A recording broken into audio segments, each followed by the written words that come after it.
Hi friends, எப்படி இருக்கீங்க? நான் நல்லா இருக்கேன். 2 பழம் வாங்கிட்டு வந்தோம். அந்த பழம் வந்து ரொம்ப ஓவரா பழுத்துருச்சு. அத யாரும் சாப்பிட மாட்டாங்க. நான் கூட சாப்பிட மாட்டேன். ஆனா வேஸ்ட் பண்றதுக்கும் மனசு இல்ல. அதனால ஒரு பனானா வால்நட் பிரெட் தான் இன்னைக்கு பண்ண போறேன். பிரெட் மாரி பண்ணி வச்சா காலைல பிரேக்ஃபாஸ்ட்க்கு 2 ஸ்லைஸ் சாப்பிட்டுருவாங்க. டக்குனு தீந்துரும். அப்படியே பனானாவும் வயித்துக்குள்ள போயிடும். அப்போ பனானாவ நல்லா முஷியா மேஷ் பண்ணிக்கங்க. அது கூட ஒரு 3 டேபிள் ஸ்பூன் பட்டர், அதையும் நல்லா மெல்ட் பண்ணி ஊத்தி அதையும் மிக்ஸ் பண்ணிடுங்க. அது கூட 1 டீஸ்பூன் அளவுக்கு அ வெனிலா எசன்ஸ் அதுவும் ஆட் பண்ணிக்கங்க. இது எல்லாத்தையும் நல்லா மிக்ஸ் பண்ணிக்கங்க. இது மிக்ஸ் பண்ணதுக்கப்புறம் ப்ரவுன் சுகர் ஒரு 3 டேபிள் ஸ்பூன். ஆக்சுவலி சுகர் அவ்வளோ தேவையில்ல. ஏன்னா இது கேக் கிடையாது. இது பிரெட் தான். பட் ஒரு சும்மா ஒரு டேஸ்ட்க்காக ஒரு 3 table spoon sugar. White sugar இருந்தா ஒயிட் சுகர் கூட போட்டுக்கங்க.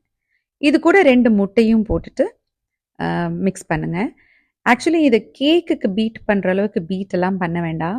சும்மா விஸ்க் பண்ணாலே போதும். இந்த முட்டை எல்லாம் அடிக்கிற விஸ்க் இருக்குல்லங்க, அத வச்சுட்டு விஸ்க் பண்ணிடுங்க. இதெல்லாம் விஸ்க் ஆனதுக்கப்புறம் 1 1/2 கப்பு மைதா மாவு போட்டுட்டு, அது கூட ஒரு குட்டி டீஸ்பூன் அளவுக்கு பேக்கிங் சோடா அதையும் போட்டுட்டு நல்லா மிக்ஸ் பண்ணிடுங்க. லாஸ்ட்டா நட்ஸ். வால்நட்ஸ் யூஸ் பண்ணலாம், ஆல்மண்ட்ஸ் யூஸ் பண்ணலாம், கேஷ்யூஸ் யூஸ் பண்ணலாம். உங்க இஷ்டம் தான். எனக்கு வால்நட் ரொம்ப பிடிக்கும். ப்ளஸ் இது வால்நட் பனானா வந்து இட் இஸ் டேஸ்ட் பெட்டர். அதனால வால்நட்ஸையும் பொடி பொடியா கட் பண்ணது அதில் மிக்ஸ் பண்ணிட்டு அந்த பேட்டர்ல இப்படி இந்த இந்த கன்சிஸ்டன்சில ஒரு பேட்டர் வரணுங்க. அப்புறம் இந்த கேக் இந்த பிரெட் நீங்க எதுல செய்ய போறீங்களோ அந்த மோல்டுல கொஞ்சம் பட்டரை தடவிட்டு அப்புறம் இந்த மிக்சர் அதில் போட்டுட்டு அதை ஃப்ளாட்டன் பண்ணிட்டு அவனுக்குள்ள 350 டிகிரீஸில் 45 to 50 மினிட்ஸ் பேக் பண்ணணும்.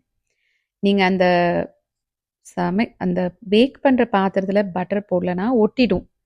அதனால தான் பட்டர் வந்து ஒரு கோட்டிங் கொடுத்துட்டு இந்த பேட்டரை உள்ளே போடுறோம்.